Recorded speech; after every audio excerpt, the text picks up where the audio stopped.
following is a presentation of the Colonial Radio Theatre on Brilliance Audio.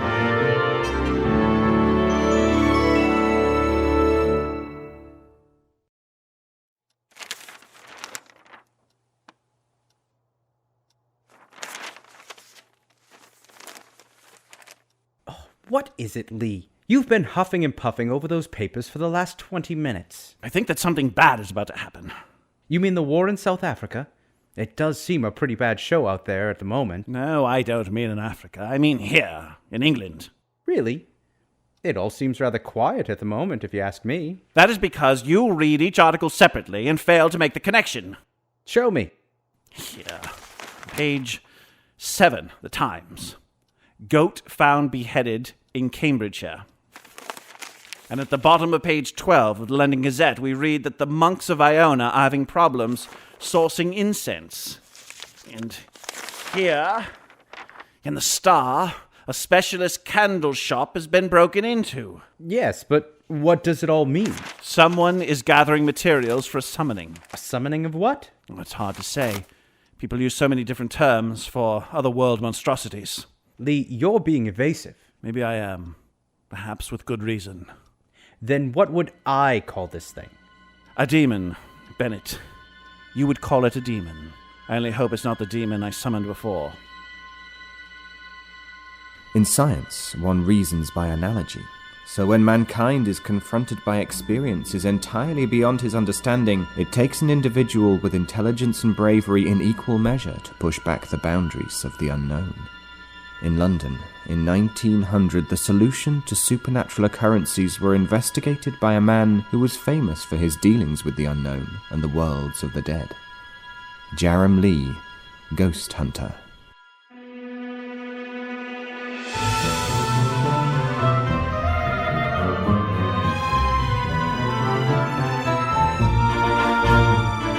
Jarrem Lee, Ghost Hunter, starring Jerry Robbins as Jarrem Lee and Joe Caliendo Jr. as Arthur Bennett.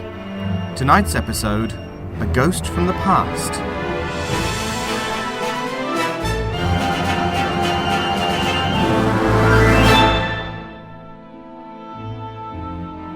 My name is Arthur Bennett, colleague of that renowned investigator of the strange and supernatural, Jarrem Lee. During my time with Lee, he had uttered many strange and curious things. None, however, were as startling as those words I heard him say on that cold Monday morning.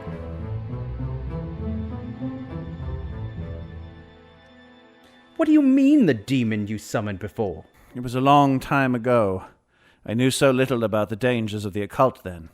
But you actually succeeded in summoning a demon? With the help of others. But that's in the past now, and I would rather keep it there. Can you answer that? Whoever it is, tell him I'm busy.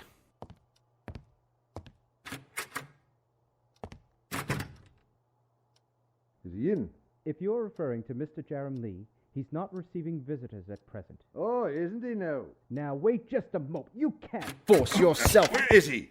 Skulking with his books, no doubt. Ah, Professor McLaren. I see you've lost none of your old charm. And you, Lee, remain as haughty as ever. Gentlemen, can we have a little decorum, please? But it wasn't me who came barging in here uninvited. Nevertheless, there remains a lady patiently waiting on your doorstep. There is? That'll be me daughter, Sarah. You better show her in. This way, if you please, miss.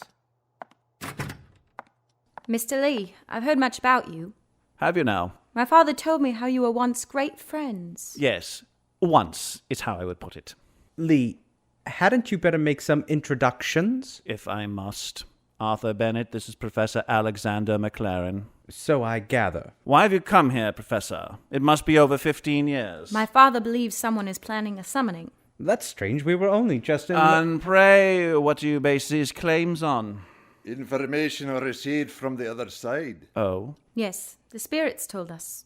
Write you a letter, did they? The Ouija board never lies. Ouija boards, indeed. Really, Professor? I'd hoped you'd given that game up. Actually, it was Sarah who received the news. My spirit guide told me. Your what? A soul that acts as a link between this world and the next. He has given me a lot of information. But you still haven't explained what all this has got to do with me. Us, Lee. It has to do with us. You think that he is calling once more? I canna be sure. I want you to come with me to Cambridge and join me in the Ouija board session. No, I absolutely refuse. But Lee, we have to know. I have my own methods of investigation, Professor. Ones which don't involve sitting in darkened rooms. Now, if that is all... I can see this is getting us nowhere. Come along, Sarah. It's time to leave. Who was he? I've never seen you behave like that. An old acquaintance. Just leave it at that. Hold on a minute. If we're going to be facing a demon together, hadn't you better tell me what happened before? Yes, I suppose so. It all happened when I was up at Cambridge, just starting my first year. A bright young student, eh? Yes, I guess I was. I was young in those days. And terribly naive. It's hard to imagine your younger self. For my lodgings, I had taken a room at an old cottage down by the river. There were 2 other fellows sharing with me, and it didn't take long for us to become the firmest of friends. McLaren was one of them, I take it. Yes, the other was a chap named James Simpson. Well, such was our friendship. It wasn't uncommon for them to come and see me at any time of the day or night. I remember it was late one night in Michaelmas term that I heard a heavy knock on my door. Come on, Lee.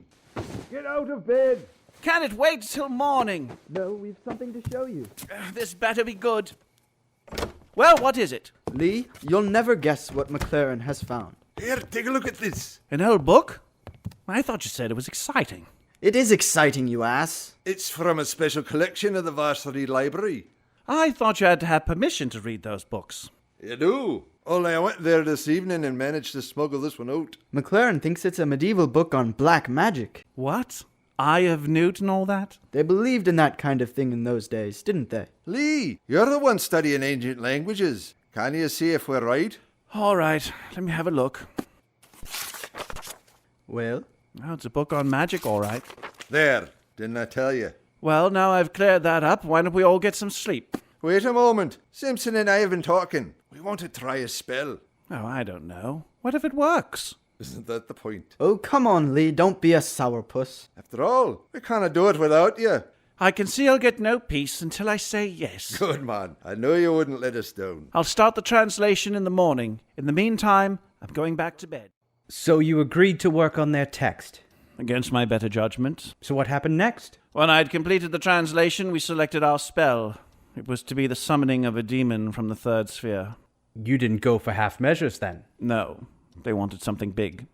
You know, their preparation alone took the best part of the year. Really? 3 ceremonies were required in all. The first to desanctify the ground, the second to make contact with the spirit, and finally, the summoning itself. It's no trivial matter, a summoning then. Yes and no. What does that mean? It depends on the demon. But generally, the first contact is terribly hard to make. And after that? It can be as trivial as saying the demon's name out loud. Yet you proceeded knowing this? We had little idea of the dangers then. Those we did understand, we chose to ignore. But why? Well, McLaren and Simpson wanted the power the demon could offer. Such as? Well, the book listed everything from immortality to control over fellow man. I fancy they saw themselves as the next Alexander the Great. And what about you? Didn't you want this power? I was only interested in the intellectual challenge the problem presented. Well, to cut to the chase, there finally came the night when we met in that gloomy cottage cellar. Are we all set? See for yourself. Is that the demon's sigil on the floor? Inscribed in the blood of 3 animals.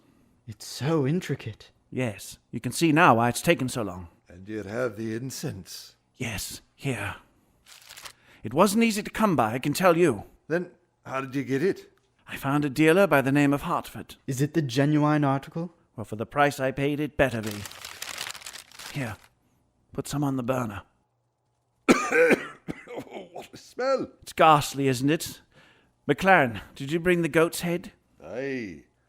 Brought it at midnight and hung for 3 nights. By God, it's got one eye missing. It's the best I could do.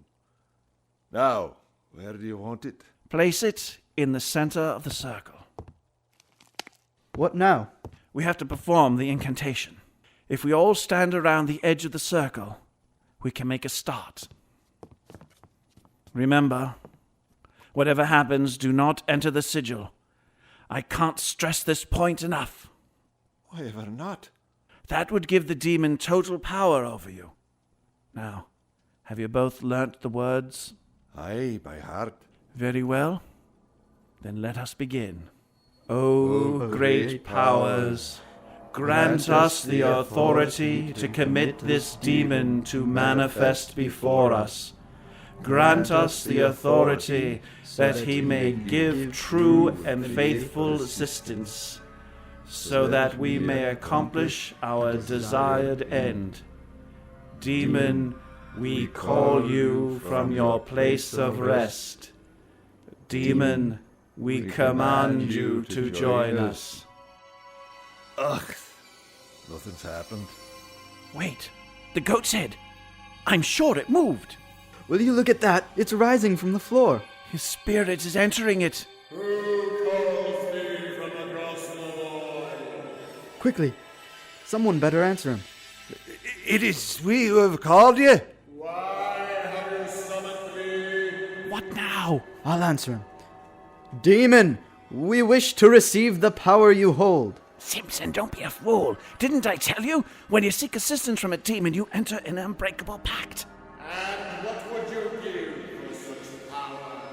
I would give anything. Simpson, you don't know what you're saying. Those who would receive my gifts, step forward into the circle. No, you can't bargain with demons. If you are too cowardly to accept, then I will. What happened? Simpson stepped into the circle. 1 minute he was there. Next minute he was gone. What do you mean by gone? Exactly that. We never saw him again. Wasn't there an investigation into his disappearance? After a while, it was assumed he must have had an accident and drowned in the river. After all this, you continued your experiments with the occult? No, I vowed to give it up there and then. When McLaren said he wished to carry on, I made it clear that I wanted nothing to do with him. In fact, we've hardly spoken since. Then how is it that you became a psychical investigator? It was another incident that led me down that path. But come, we must try and focus on the matter at hand. I take it you're not thinking of using the Ouija board, then? You know I never use such techniques unless absolutely necessary. After all, you never know who's really in control with a Ouija board, do you? Then where will we start? Let's do some investigating using conventional methods. I know of only one man who can supply the incense used in a summoning. Let's call on him first.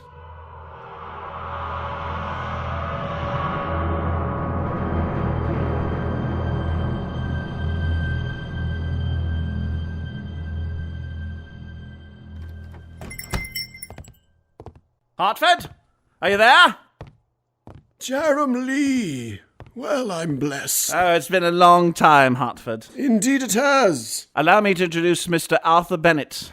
Pleased to meet you. Well, my boy, how can I be of assistance? I'm after some information and thought you might be able to help. If I can. Here's a list of ingredients. I want to know if you've supplied this mixture to anyone recently. Let me see now. Musk, civet, myrrh, patchouli, sage, and... oh, dear me. You do realize what this is for, don't you? Yes, we know. Well, I haven't prepared this for anyone. Neither would I. Well, you made some for me once, remember? Yes, but that was many years ago and never again. Then you won't mind me seeing your order book?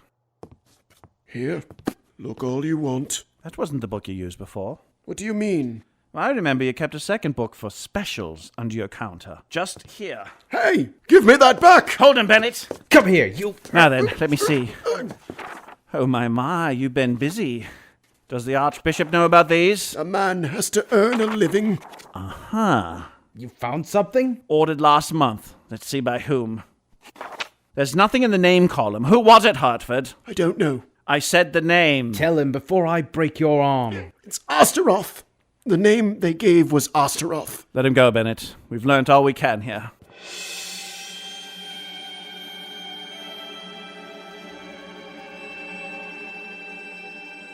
Well, we didn't get much there. On the contrary, we have a name. It sounded false to me. It wasn't. Then whose name was it? The demon I summoned before. What? Astor? Stop! What is it? I'm sorry, Bennett.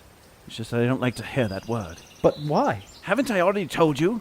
Names are very important when dealing with demons. Yes, but... Didn't I tell you that once summoned, just to utter their name can be enough to recall them? Well, yes, but... And if the demon did return, he could wreak untold havoc on the world.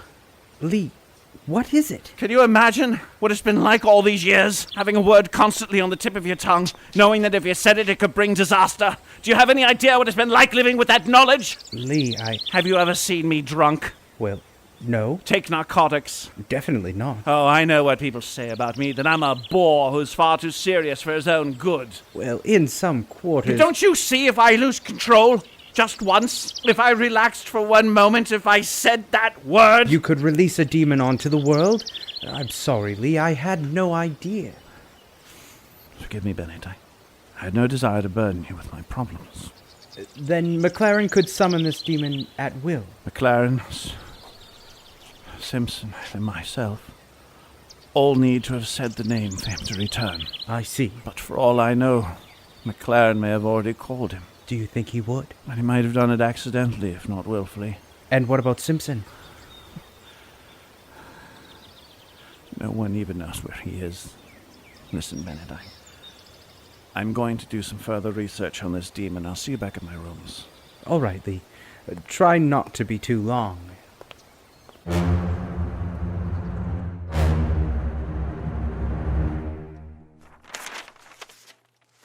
Where has he got to? It's been hours since I've saw him. Ah, this must be him now. Good afternoon, Mr. Bennett. Miss McLaren, I wasn't expecting to see you. Please, call me Sarah. Well, Sarah, if it's Lee you're after, he's out, I'm afraid. I was rather hoping to speak to you. Oh? Well, you'd better come in then. Please, do have a seat. How can I help? May I be frank with you? Of course. You know, it's not easy having a father who spends his time trying to communicate with the dead. I can imagine. I thought you might. Because of my association with Lee. Yes. We've certainly had some interesting adventures together. I've my father to blame, but you, why do you join him on his cases? You know, I've never really thought about it. Are you interested in the supernatural? Interested? Yes. But not fascinated? No. At least, not like Lee is. Then why do you work with him? I suppose it's because he needs me. You mean someone to look out for him? It's just, I wouldn't like to think of him facing those dangers alone. But what about you? You hardly need to be tied to your father at your age. Perhaps that's where we differ. You see, I believe that some of my father's talents have been passed on to me. Oh? Recently, I have been contacted by a spirit who wants to act as my guide, and that is why I came. Go on. I wanted to see if you could try and persuade Lee to come tonight. To your father's session with the Ouija board? Yes. I don't know. He seemed very against it before. But you can speak to him, can't you? I'll do my best. But he can be awfully stubborn. Then tell him I will be in control of the board tonight, not my father. Tell him that he will have no influence at all. No influence. That's what she said. And she wishes to use a spirit guide of hers. It sounded like it. Do you trust her, Bennett? Yes, I think so. Very well. We shall accept the invitation and travel up to Cambridge.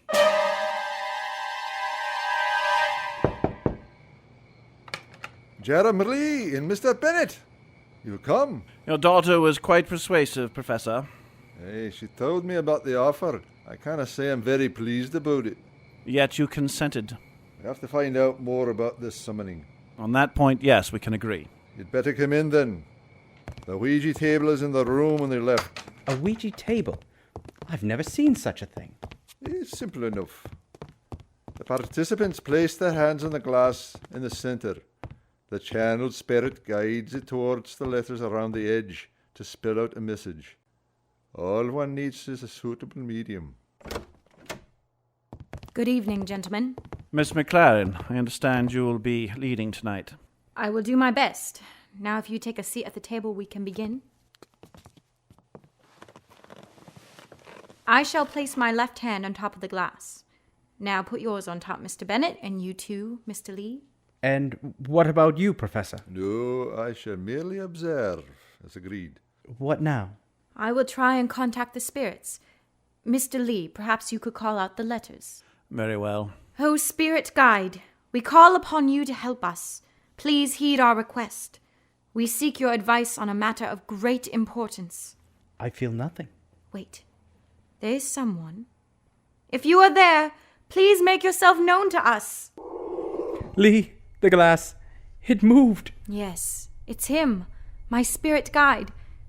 Oh, guide of the spirit world, may we ask you a question? Y-E-S. Is someone seeking to summon a demon? Y-E-S. Where is the summoning to take place?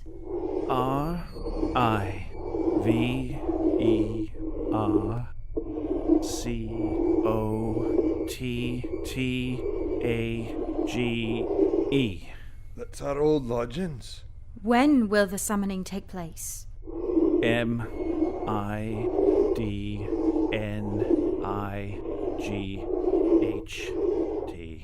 Midnight? Must be tonight. May I ask a question? Certainly. Spirit, who is seeking to summon this demon? Nothing. The vibrations are waning. No. Wait. I can sense something. H-T-O-R-A-T-S-A.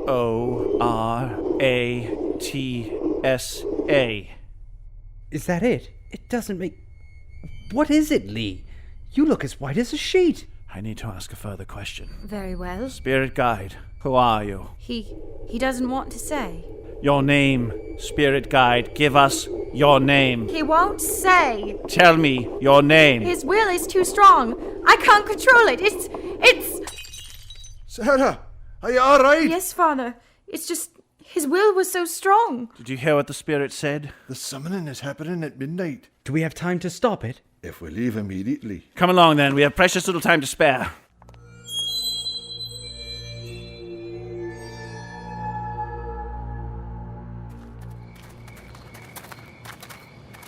This is the old place, Lee. Looks derelict now. It's open. Can you smell something? Incense. Quickly, it's this way to the cellar. Why, it's like stepping back in time. Even the sigil's been drawn on the floor. Whatever you do, don't step into that circle. Everything is ready for the summoning, but there's no one here. Not quite, Bennett. We are here. Meaning? For a while now, I've had the feeling that someone is manipulating us. What do you mean? Stirring up old emotions, Professor, maneuvering us into position. Sarah! What is it? She's in the sigil. I couldn't help it. Sarah, come out of there immediately. I can't. He won't let me. Who is controlling you? I can't say. Is it your spirit guide? Yes. Father, he says he will only release me if you say the demon's name. Sarah, you know I can. Please, Father, he's inside my head. Don't listen, Professor. It's all a trap. Can't you see? I have no choice. But, Professor... Astaroth! There, it's done. Nothing's happened. And nothing will without Lee and Simpson also saying that word. No, Professor. I already have broken the oath. I don't believe it. When I asked who was behind the summoning at the Ouija table, I spelt out a name. But those letters didn't make any sense. Backwards, Bennett. It was his name spelled backwards. It is enough. Then who's behind all this? I think he's about to make an appearance. Something's forming inside the sigil. It's him, my spirit guide. It's Simpson! Where have you been all this time? On the third plane with Astaroth. He keeps me as his pet. Why have you done this? Isn't it obvious? I want to return. And he won't let you. Only if I also help him back to Earth. So he allowed you here to complete the summoning. I have agreed to call his name. And you know the consequences. Yes. Could you enslave mankind to that beast? You don't understand. I can't bear it. For mankind's sake, you must be strong. Don't try and persuade me, Lee. There's nothing you can do. Come, my lord and master. Come to Earth. Come now, Astor.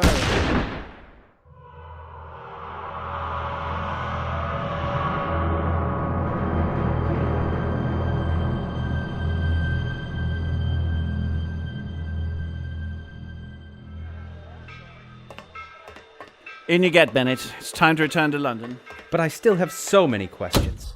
Well, after the professor shot Simpson, his body just disappeared. Do you think Astaroth has him? Perhaps. Then it's also possible that he's found peace elsewhere. Yes, let's hope so. There's something else. Who drew out the sigil and why? I thought the demon would appear when his name was said. It's possible that the sigil was required for Simpson to return. As for who drew it, it must have been Sarah under his control. You know, he may have been controlling it for months without her knowing it. And what about the demon? Can he return? No, not with Simpson dead. Well, then you're free of your burden. One burden, yes.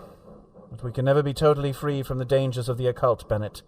Not in our profession, anyway.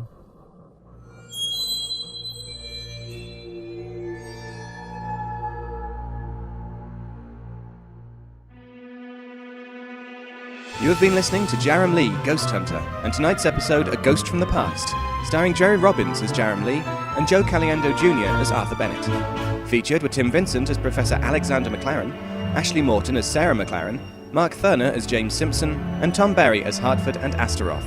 Jarrem Lee, Ghost Hunter was created and written by Gareth Tilley and produced by MJ Cogburn. The executive producer was Mark Vanderberg, and the programme was directed by Jerry Robbins with music by Jeffrey Gage. For the Colonial Radio Theatre on the air, this is David Alt speaking.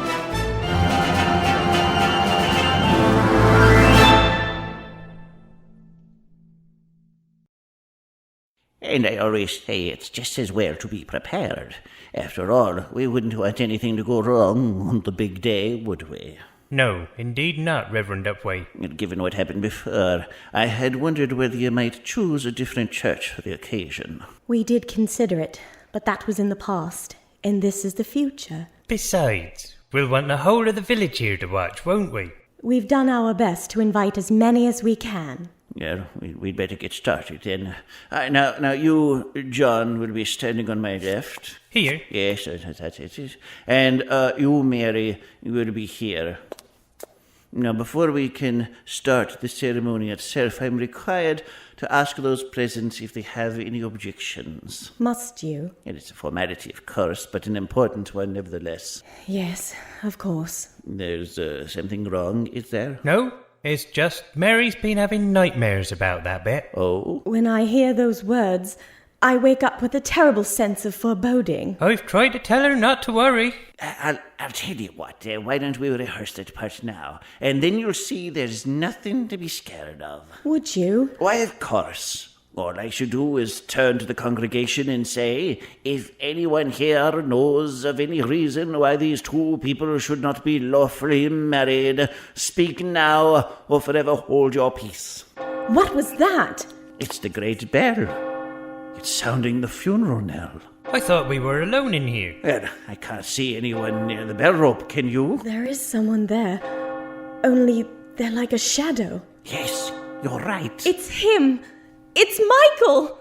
You can't mean Michael Baxter. Oh, why can't he leave me alone? Mary? Mary! Go after her, my son.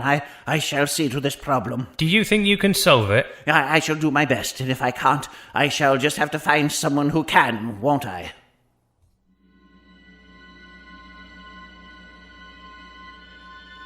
In science, one reasons by analogy. So when mankind is confronted by experiences entirely beyond his understanding, it takes an individual with intelligence and bravery in equal measure to push back the boundaries of the unknown. In London, in 1900, the solution to supernatural occurrences were investigated by a man who was famous for his dealings with the unknown and the worlds of the dead. Jarrem Lee, Ghost Hunter.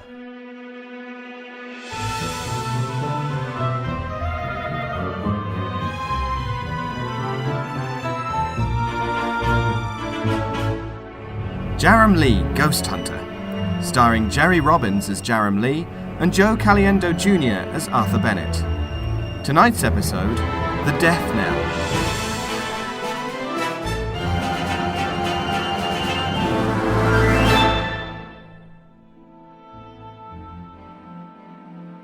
My name is Arthur Bennett, colleague of that renowned investigator of the strange and supernatural, Jarrem Lee. During my time with Lee, I'd come to recognize the many different facets of his character, facets which make the man into a person. As we traveled to the village of Lascombe on that bright spring day, I couldn't help but be uplifted by the miles of glorious countryside that passed our window. Lee, on the other hand, was in quite a different frame of mind.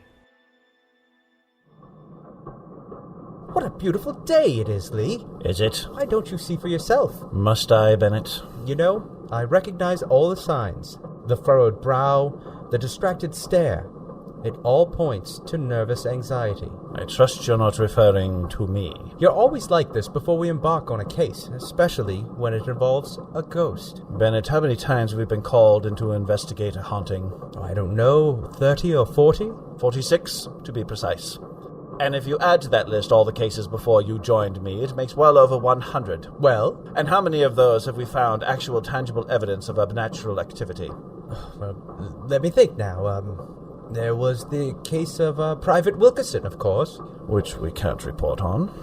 And what about the chanting at Dorchester Cathedral? Hardly what you'd call definitive evidence. Well, cheer up. You never know. This one might be different. I know, that's what makes me nervous every time we embark on a new case. Even so, you do seem more edgy than usual. And with good reason.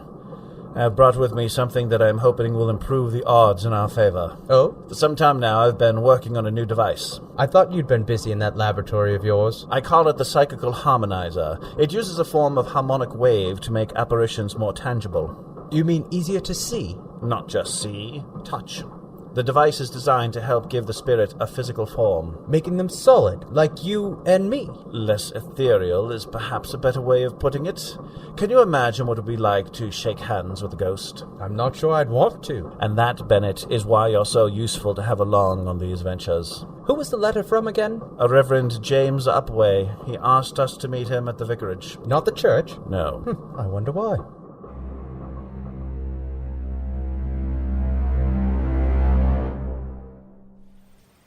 And do help yourself to more buttered scones, gentlemen. As you can see from my waistline, they're rather a specialty of my housekeeper. Thank you, Reverend. Sitting here in your garden like this, it's hard to believe anything untoward could happen here. Yes, isn't it? Yet your letter said the matter was most pressing. Yes, it did, didn't it? Well, would you care to tell us about it? Reverend? I'm sorry, what did you say? Are you expecting someone? That's the third time you've looked at your watch since we got here. I do beg your pardon. If I'm to be honest, I'm expecting something rather than someone. There. Did you hear it? You mean the church bell? Yes, of course I meant the church bell. I'm sorry, I didn't mean to be abrupt. It's just that my nerves are a little frayed. There. That's the last one. Thank heavens for that. Have another cup of tea. It'll help settle you. Thank you. Reverend, why do you find the bell so troubling? It's not just me, it's the whole of the village. Every day it tolls at 3 o'clock. And it's not just any chime, too. See, that was a funeral knell, gentlemen. You've asked us here to find out who is ringing the bell? I know who's doing it. His name is Michael Baxter. Then I fail to see your problem. The problem, Mr. Lee, is that he's been dead for 2 years.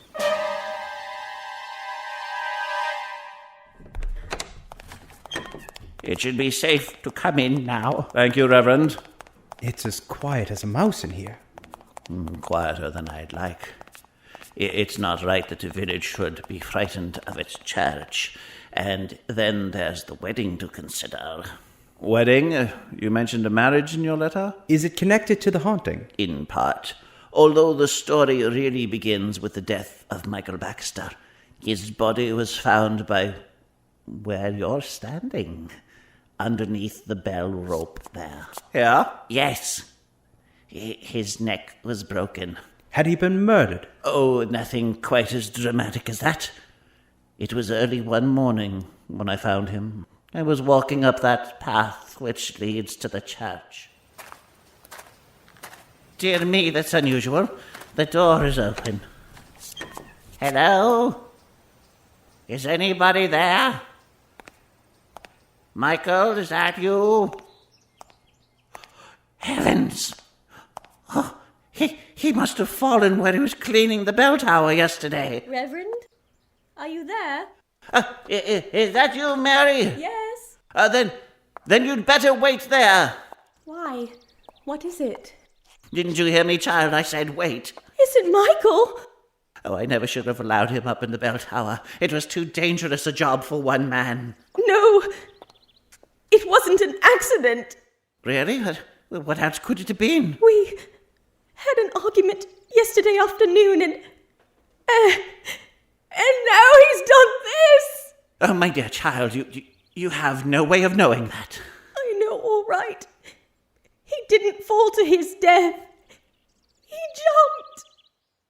Of course, the girl was totally distraught. I can imagine. Try as I might, I could only convince her that it was only a tragic accident. Oh, there was nothing else unusual about the death then? Nothing to indicate foul play, if that's what you mean. Has Michael Baxter made regular appearances since then? No. Well, not until last week, that is. Oh? It was at the rehearsal of Mary Sullivan's wedding to John Dunstan. I had just got to the part where I asked the congregation if they know of any reason why they shouldn't be married, when the bell began to toll. At first I couldn't see who was pulling the rope, but slowly I began to make out the form. It was Michael Baxter. Was it definitely him? No, there's no doubt in my mind. And what happened next? Mary, poor girl, ran out in hysterics. I sent John after her, but only after promising I would sort out the matter. But the ghost hasn't gone away. No, it hasn't. And every day since, he's tolled that bell as regularly as clockwork. The villagers are beginning to talk. No one will come to church anymore. And as far as the wedding, well, you could imagine what it would be like if he appears during the service. And when is this wedding due to take place? This Saturday. That gives us 2 days. Then we better get to work. Where would you start your investigations? There is usually a strong emotional reason why a spirit returns to Earth. We must focus on that first. Yes, I think we'll begin with a visit to Mary Sullivan.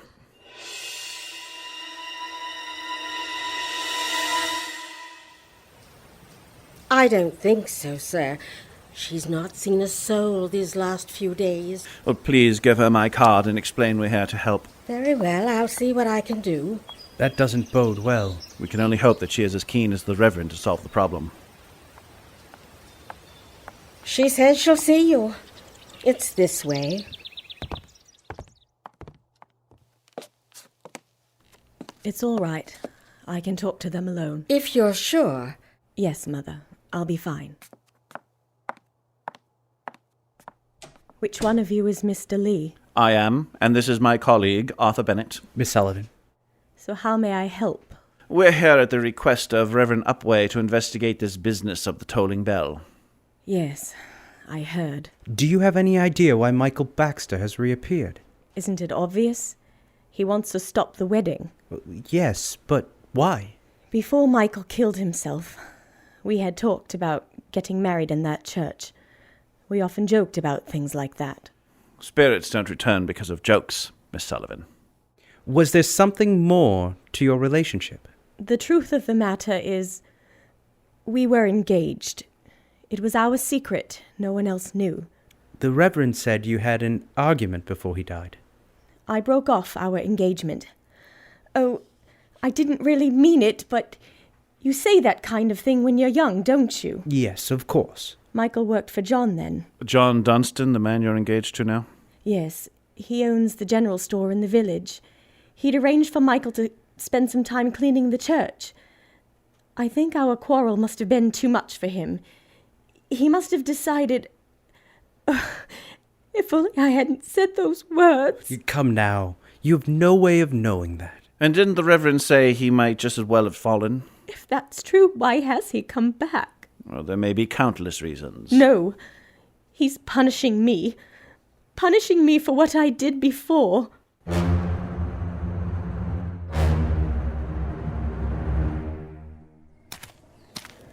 General Stores.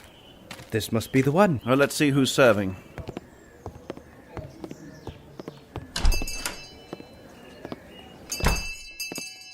Gentlemen, how may I help you? John Dunstan? Yes? My name is Jarrem Lee, and this is Mr. Arthur Bennett. Well? Reverend Upway sent for us. Did he know? Forgive me, only you don't look very pleased to see us. Oh, it's nothing personal, only I think this whole business is a lot of fuss about nothing. Weren't you there in the church when the ghost appeared? I didn't see anything. But you heard the bell. Oh, we all heard the bell. And? It's just some of the village kids playing pranks, I reckon. Then all this talk of Michael Baxter returning is just nonsense? It is, and if you'll take my advice, you'll be on the next train home.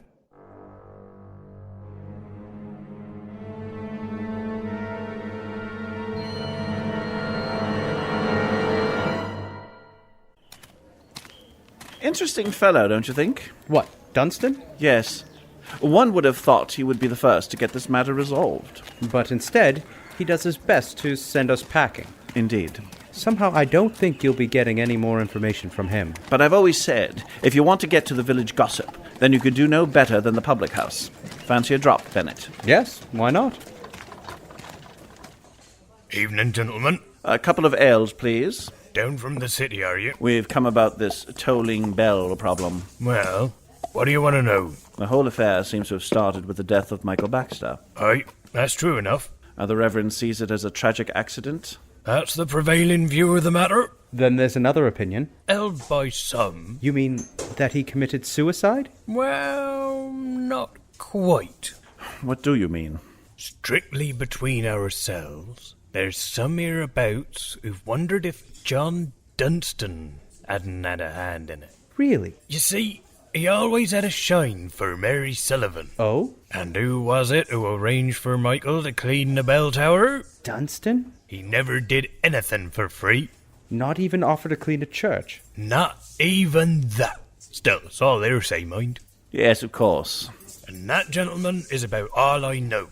Unless there's anything else I can help you with. I understand you have rooms for guests. I could have a couple made up for you now, if you like. That would be admirable.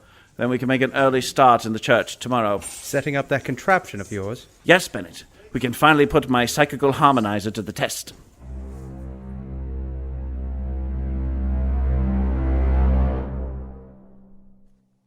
How exactly does that instrument of yours work?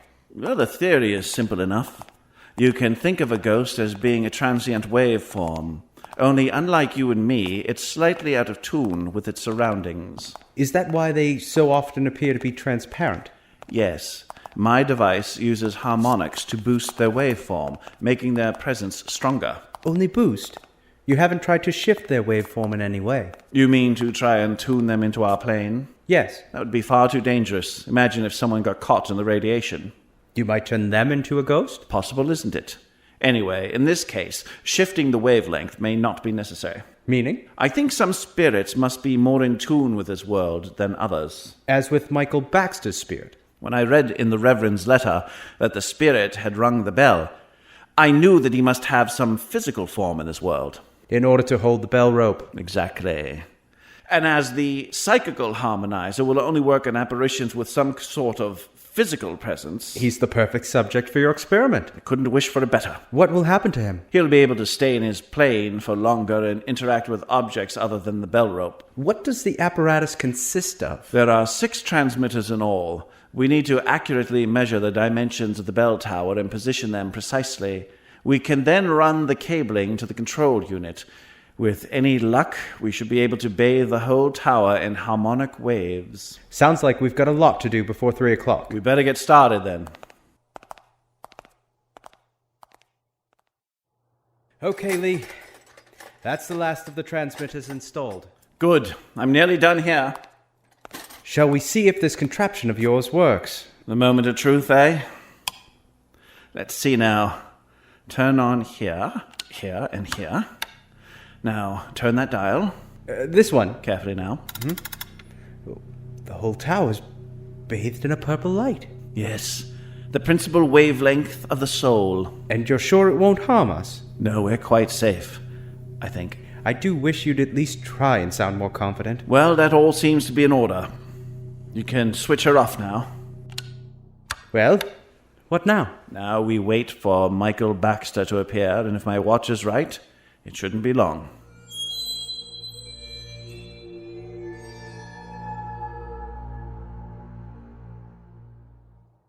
What's the time? I have 3 o'clock. Then where is he?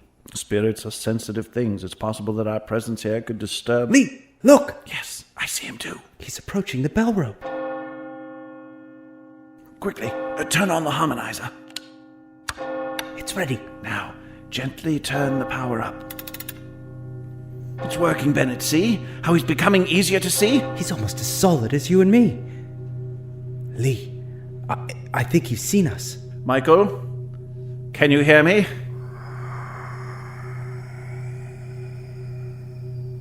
He's nodding his head. Why have you returned to this realm?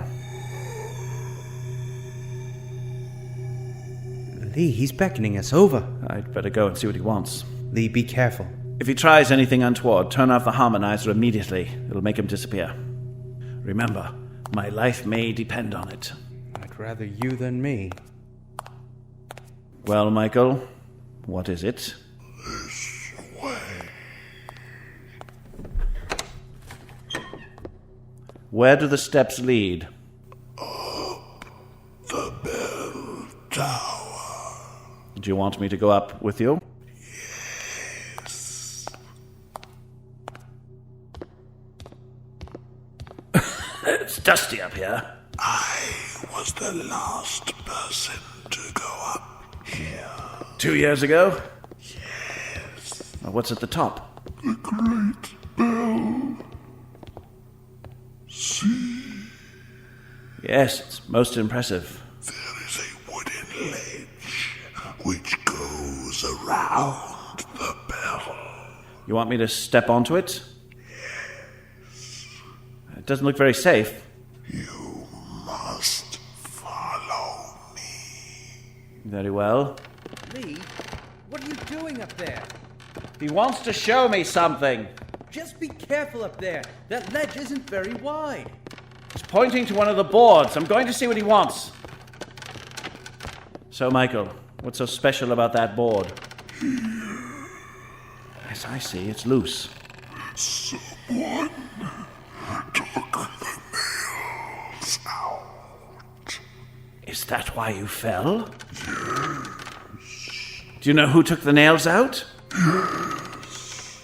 It was. Michael, we'd better get back to the stairs. These boards could go at any... Lee, are you okay? I can't hold on! I'll come up and help you. There isn't time. Quickly, turn up the power on the harmonizer. Are you sure? Quickly, before I fall! All right, it's on full power. Michael, you're totally solid now. Please, give me your hand. I'll try. That's it. Now help me up. Lee, there's smoke coming from the machine. That's it. Just a little more. Lee, it's going to blow. Michael, don't let go of my hand. I can't. Without the machine, I am nothing but air. Michael, be strong. Michael, I need you. Michael! Dear God. Lee, are you all right? Lee, speak to me. Lee!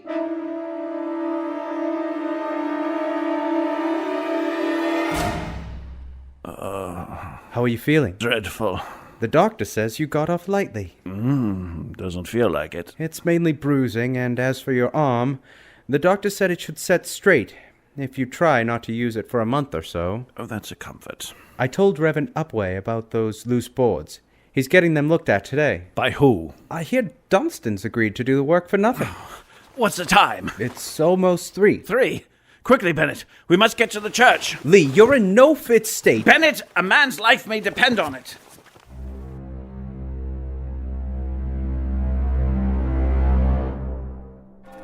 Listen, that's the bell. The ghost has returned? Quickly, there's not a moment to lose.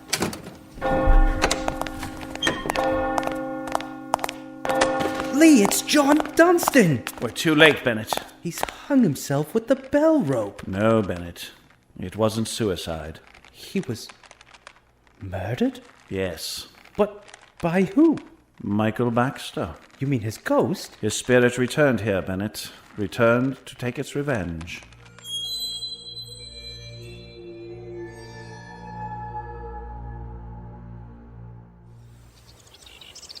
More tea, Reverend. Why, thank you. I don't mind if I do. And I must say, Lee, you're looking much better. Well, your hospitality certainly has helped. It's wonderful to be able to sit here in my garden again and enjoy the peace and quiet. You know, you still haven't told me why the church bell has stopped ringing. You mean why the spirit of Michael Baxter has disappeared? Yes. Well, I do have a theory. It all started with his murder. His death was no accident? No. John Dunstan always had a liking for Mary Sullivan. I suspect when he heard about her engagement to Michael Baxter, he decided to do something to stop it. But how? He loosened the boards in the bell tower before he arranged for Baxter to clean the church. I had no idea. When they decided to get married, Baxter's spirit returned to stop their wedding. But why did Dunstan volunteer to repair the church? When he heard that the boards were to be fixed, he realized that the cause of Baxter's death might be discovered. So he wanted to remove the evidence. Only at 3 o'clock Baxter's spirit returned, and he wrapped the bell rope round Dunstan's neck. Dear me, this is a horrible chain of events. And quite impossible to prove. But what about Mary Sullivan?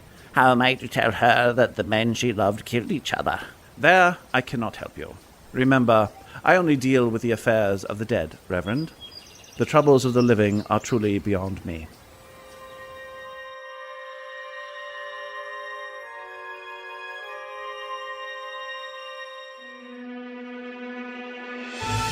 You have been listening to Jarrem Lee Ghost Hunter, and tonight's episode The Death Knell, starring Jerry Robbins as Jarrem Lee and Joe Caliendo Jr. as Arthur Bennett. Featured were Lee Berry as Mary Sullivan, Dan Powell as John Dunstan and the barman, and Marcia Friedman as Mary's mother. Jarrem Lee Ghost Hunter was created and written by Gareth Tilley and produced by MJ Cogburn. The executive producer was Mark Vanderberg, and the program was directed by Jerry Robbins with music by Jeffrey Gage. For the Colonial Radio Theatre on the Air, this is David Old speaking.